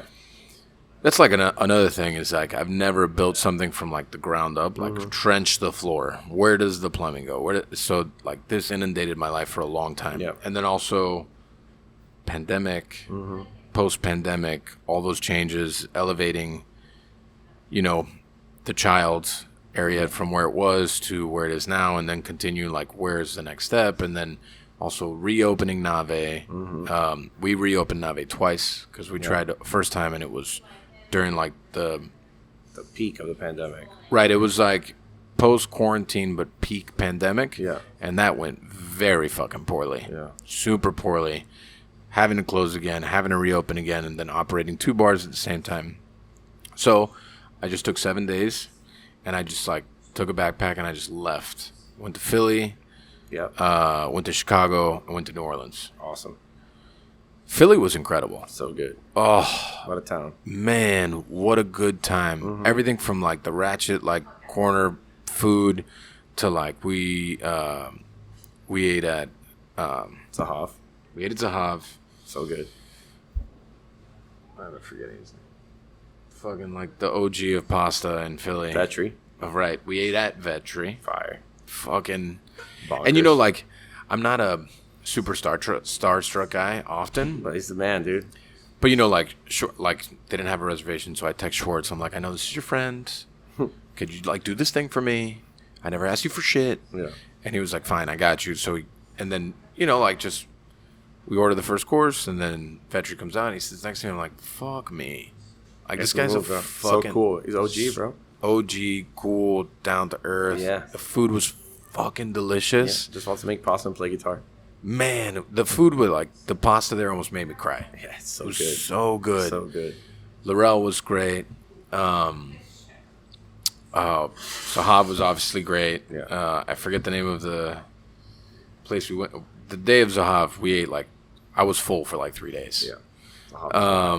And then Chicago, that was a short stint. And then, you know, New Orleans is just like, man, I love that place. Yeah. I love that place. So that, you know, that kind of like reset me some. And then, Yeah.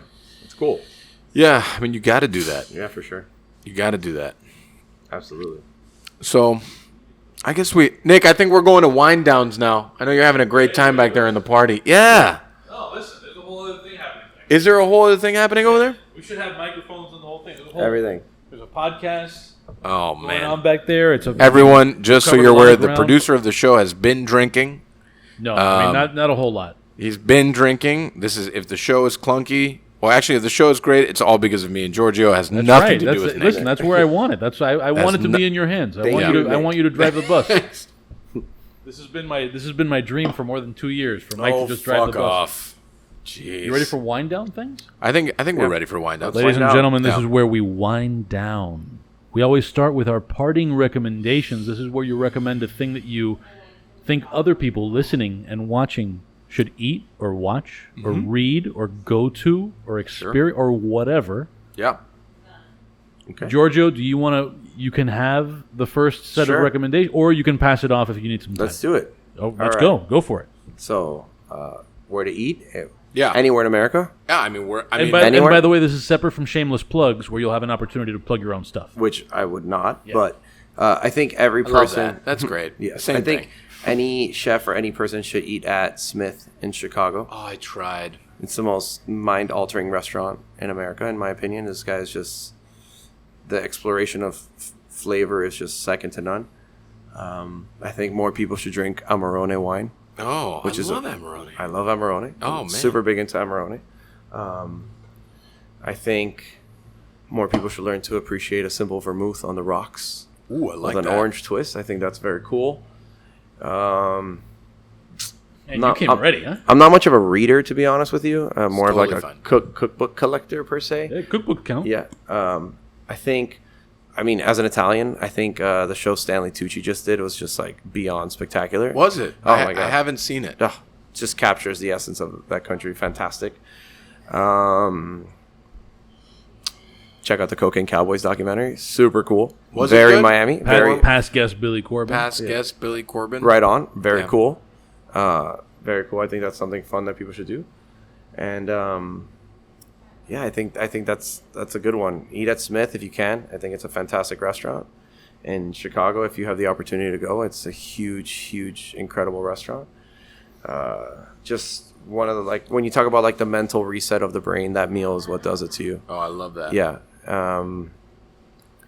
And yeah, you know, go to the original Sir Pizza in the Key and dip it in ranch. Oh, and dip it in ranch. Come on. All day. I Dip it think in that's ranch. the best Go. advice. If you're, you know, You're definitely a maybe Miami not. person. Yeah, go to the OG Sir Pizza in the Key and dip it in ranch. That's the best advice I can ever give.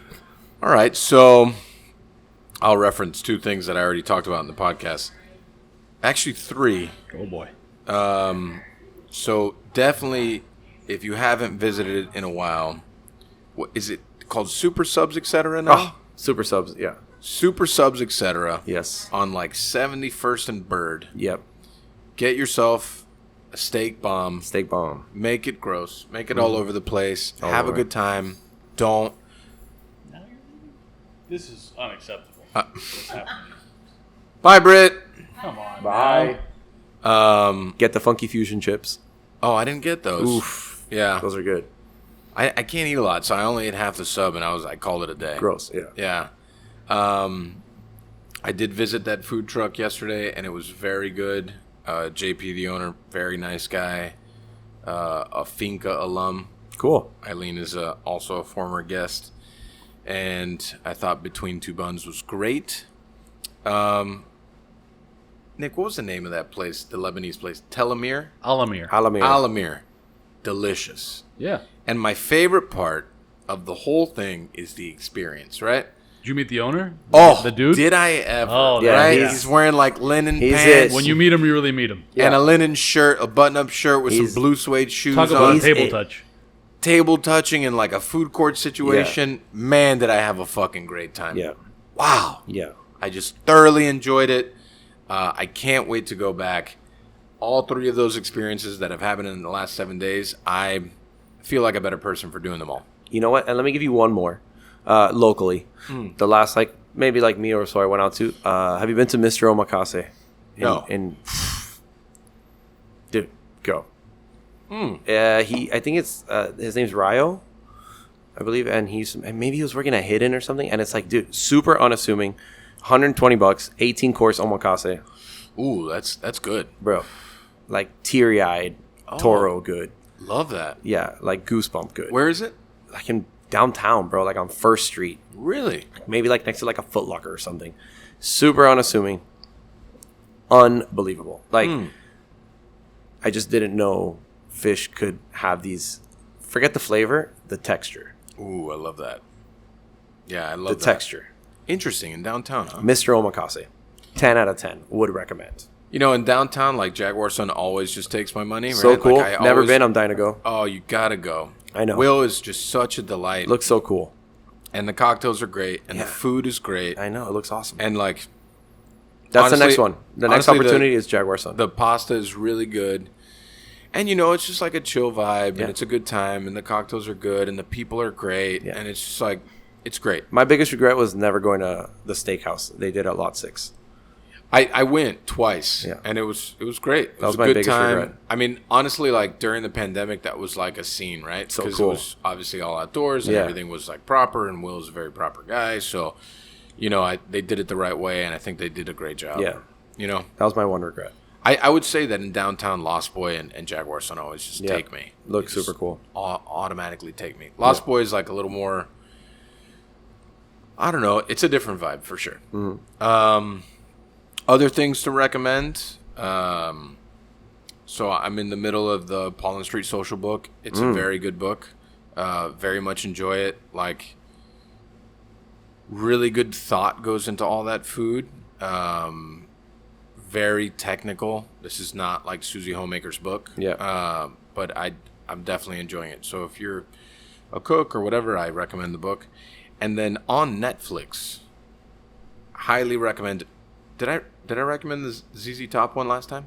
I don't think so. Anyways, so there's a documentary about ZZ Top that's fucking amazing. I love ZZ Top, always have. But then when you actually learn like their story and like how they got there, it's like Texas, Chicago blues, which I never really made that correlation until I watched the documentary.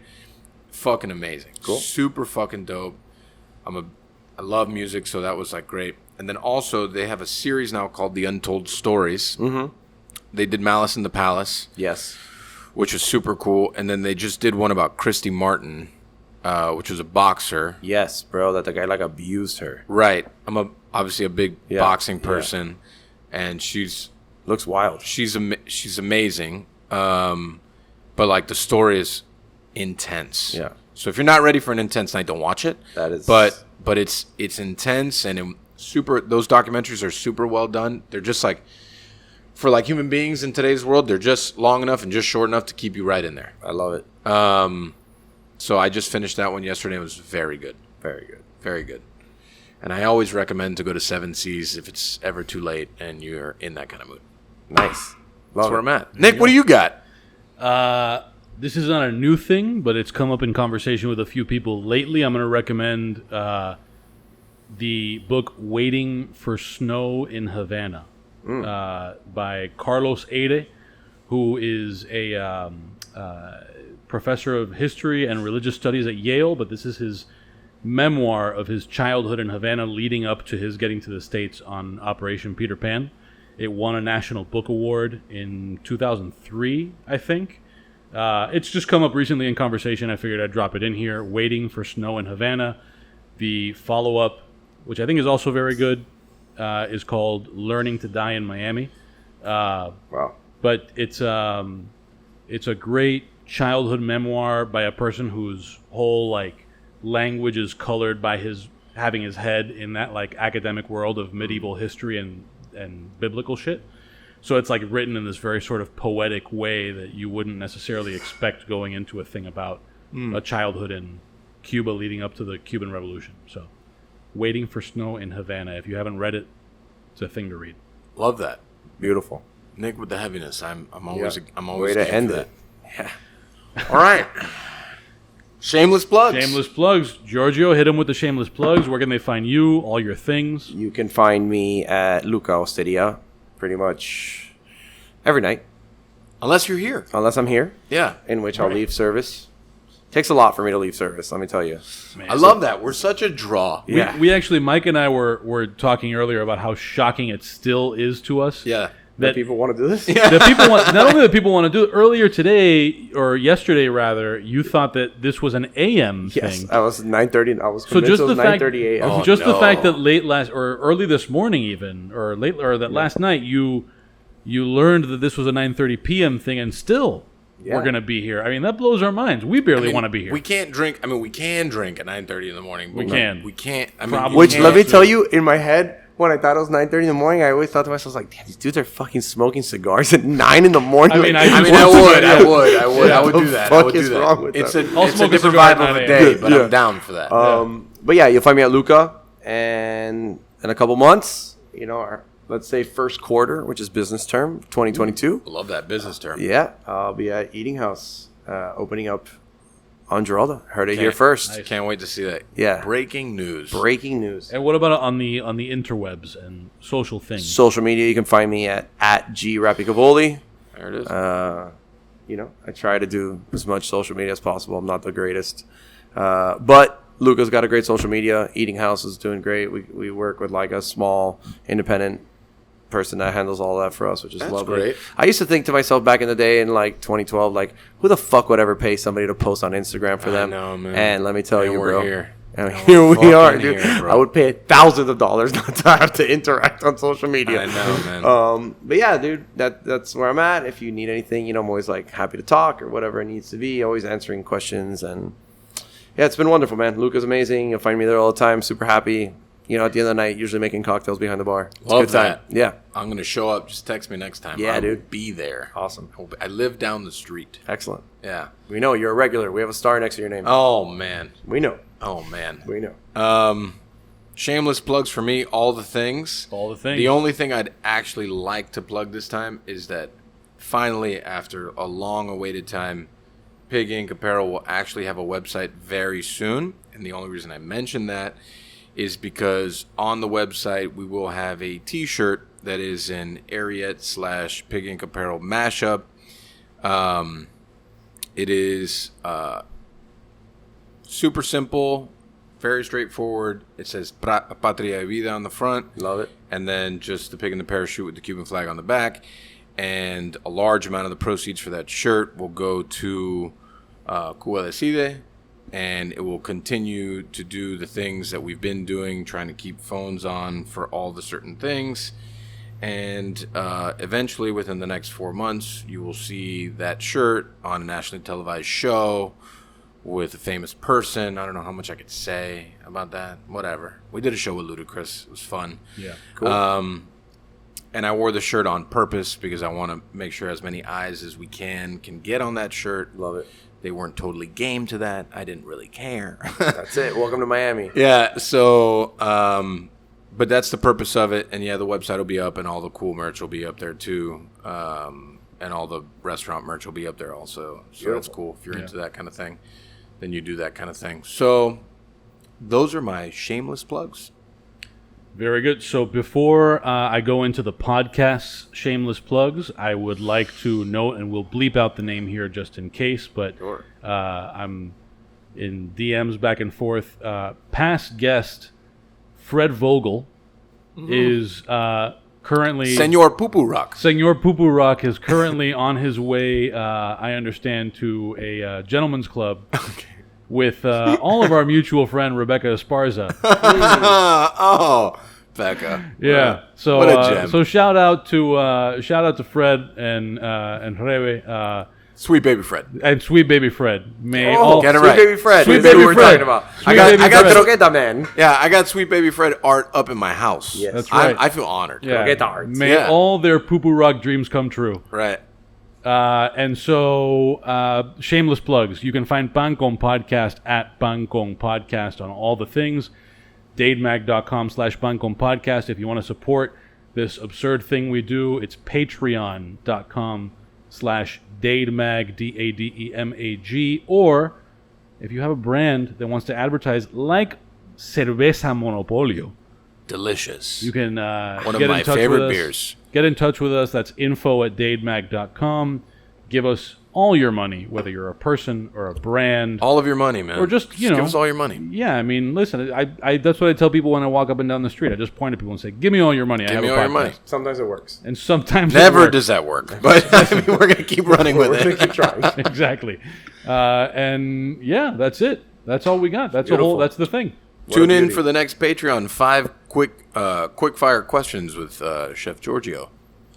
That's right. Yes, if you're on Patreon, thank you. You're such a pro.